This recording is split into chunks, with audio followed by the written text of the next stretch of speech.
Where shall I start?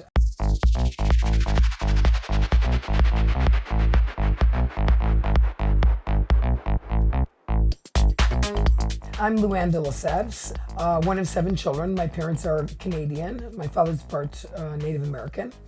And I grew up in Connecticut with 6 brothers and sisters. I have 4 brothers and 2 sisters. I always say that if you don't know me, I've been on the Housewives of New York City for many years, but I always say my family prepared me for the Housewives because you have to learn how to deal with a lot of people.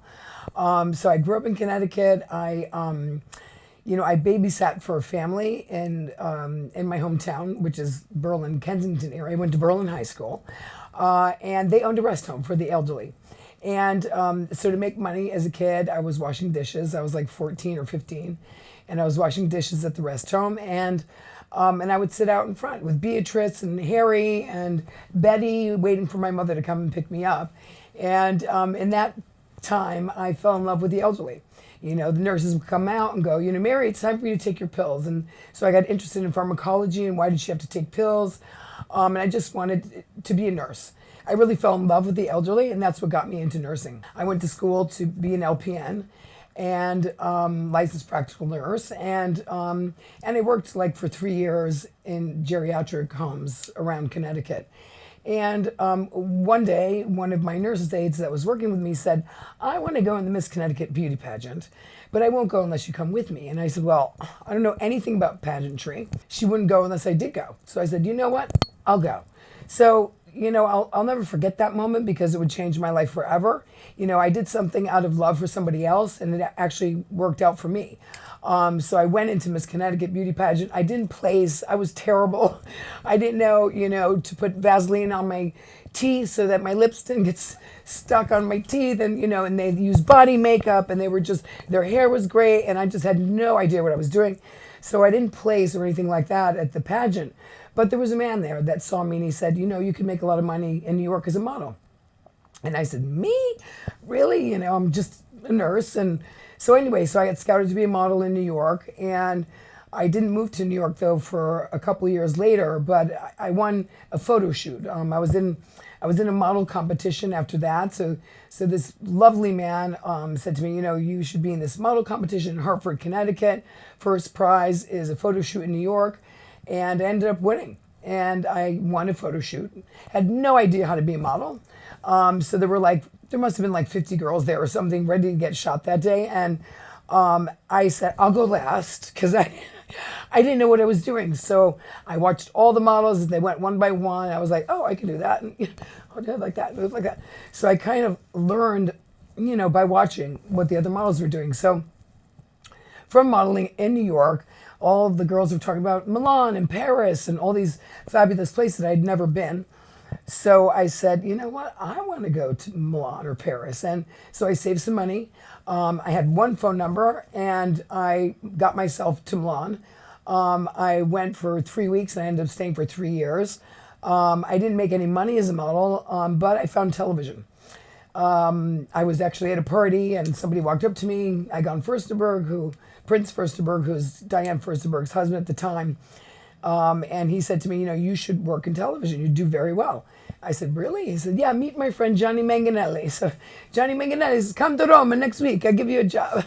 So I looked at Egon. I was like, should I go? And he's like, yeah.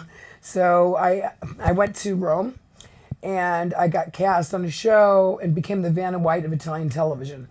I mean, the chances of that happening are just next to zero, right? But at that point in my life, I had fallen in love with Italy. I wasn't doing well as a model, but I really wanted to stay. And I realized if I could speak Italian, I could go really far, not just be Vanna White, but be much more than that.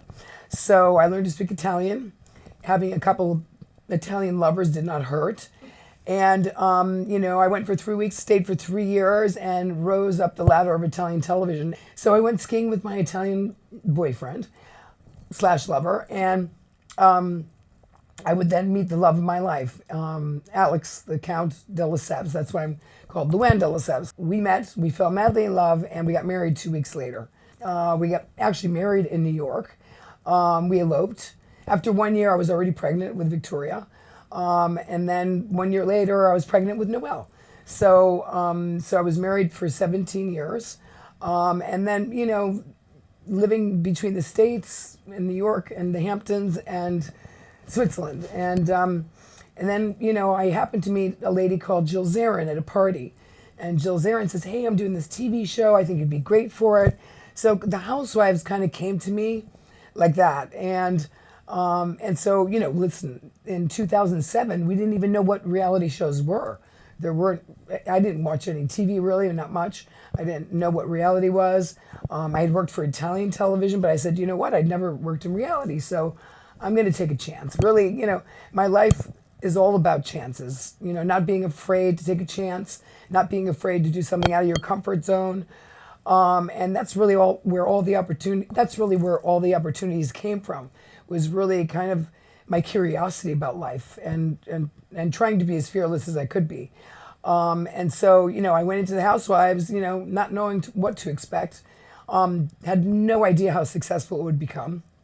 And I always say, what is it that we love about the Housewives so much? Well, we do crazy shit that most people wouldn't dream of.